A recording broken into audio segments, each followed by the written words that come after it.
Greetings, coming to you live from Cancun, Mexico. I have a conference, Association of Private Enterprise Education. I'm actually presenting. I have two students presenting. So excited about this, but well, it's pretty awesome to have a conference that's in Cancun, of course. The setting is actually perfect, though, because, it's total luxury, right?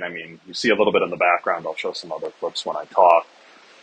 But a luxury setting when talking about secession is perfect, especially for this video. So now, in this economics lesson, Connor is at his wedding party. And we're going to go right now to the clip in this short interaction. Hi. Connor, it's all so lovely. Yeah. Oh my God. Look at all the young people. I heard a few of them moaning about the rich. No, they don't mind the taste of your champagne. Mr. Scrooge just happened to be a huge wealth creator. They don't mention that in Mr. Dickens' books, do they? No, they do not. Very convenient. Very short clip, but it gives us a really interesting opportunity to talk about Ebenezer Scrooge. So Connor references this, and Connor's right on this one. Scrooge gets a bad rap, right? People say don't be a Scrooge. Disney created a character, Scrooge McDuck, based on the assumption that what Ebenezer Scrooge was doing was so awful. He's vilified for many reasons, but being cheap is a main one. A lot of people seem to think that by him being cheap, he was harming others. And nothing could actually be further from the truth on this. And this is a lesson that I think is tough for a lot of people to wrap their heads around. And there's several economists who have talked about this over the years. I'll put some of their writings in. But I think a way to think about this better is first, let's imagine a world without money.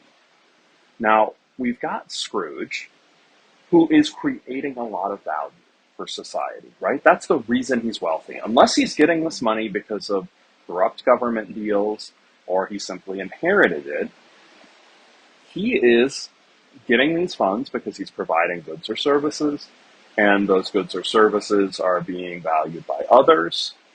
And it's not money though, right? We're in a system where money doesn't exist. So he's providing goods and services and he's getting stuff in return.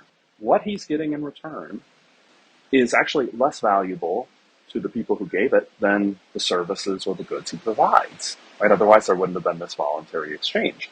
So Scrooge in this world without money is getting this stuff. It's either services or it's goods. But he's not using it. So imagine that he's getting all sorts of gourmet meals, but he's not eating the gourmet meals. Imagine he's getting mansions. He's not using the mansions. Or, whatever it is you want to imagine. Well, those things exist though.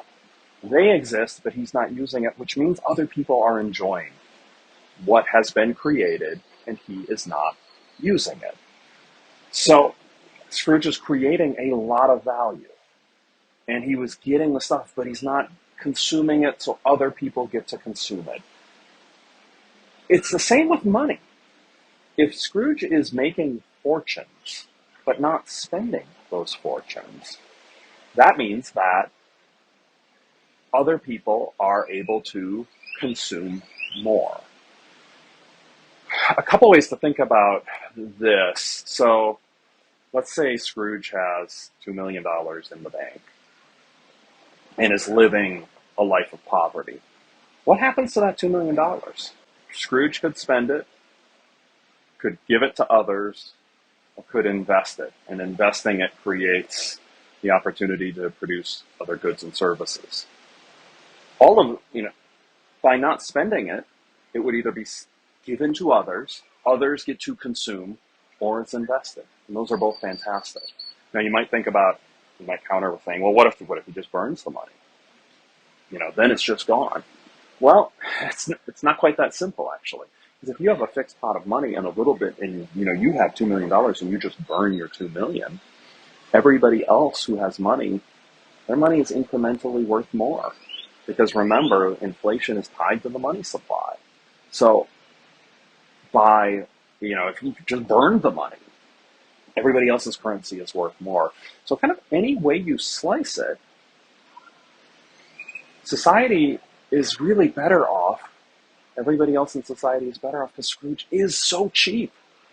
And so Connor gets this right, in a sense. Now, there's a big caveat with this, though.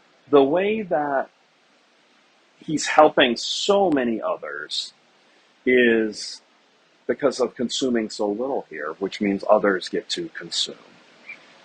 If you don't earn that money, and right, the Roys in many ways have kind of just inherited their massive amounts of wealth, they certainly don't have quite the same ethical standing that Scrooge would have, right? Yeah, they've got a lot of money and they spend a lot of money.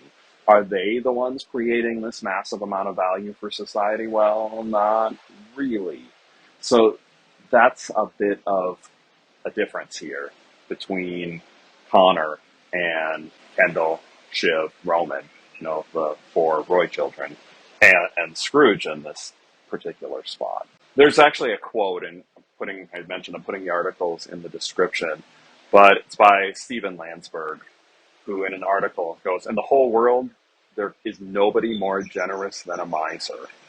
The man who could deplete the world's resources by consuming them, but chooses not to.